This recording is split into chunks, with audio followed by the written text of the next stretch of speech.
অ্যান্টিগার sir Vivian Richard stadium, যেখানে super 8-এ Australia এবং ভারতের বিপক্ষে ক্রিকেট মহাযজ্ঞে নামবে টিম বাংলাদেশ। তবে এখন পর্যন্ত এই ভেন্যুতে পর্যাপ্ত অনুশীলনেরই সুযোগ পায়নি তারা, কারণটা হলো বৃষ্টি। অ্যান্টিগার এই স্টেডিয়ামটি খুব বেশি পুরনো না, মূলত 2007 সালের বিশ্বকাপের জন্য এটি তৈরি করা হয়েছিল।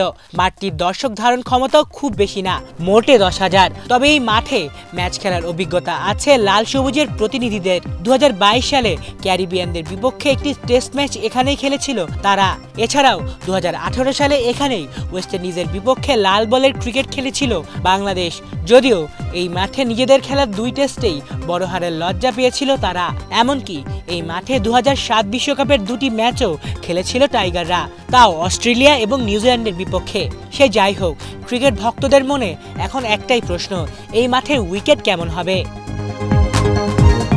আসলে অ্যান্টিগার এই ভিভ রিচার্ড স্টেডিয়ামে জয় পেতে হলে বোর্ডে রান চাই, কারণ এটি একটি হাই স্কোরিং গ্রাউন্ড। চলমান টি20 বিশ্বকাপের যে 4টি ম্যাচ হয়েছে এখানে, সেগুলোতেও ব্যাটাররা ডমিনেট করেছে বেশি। যদিও ভালো বল করলে বোলাররা উইকেট থেকে পেতে পারেন সুবিধা।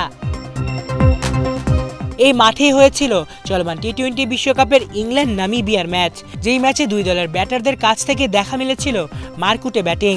তাই তো এই ম্যাচে অস্ট্রেলিয়া ভারতের মতো প্রতিপক্ষের বিপক্ষে জিততে হলে ব্যাটারদের 180 রান করা কিংবা 180 রান চেস করার মানসিকতা নিয়েই মাঠে নামতে হবে।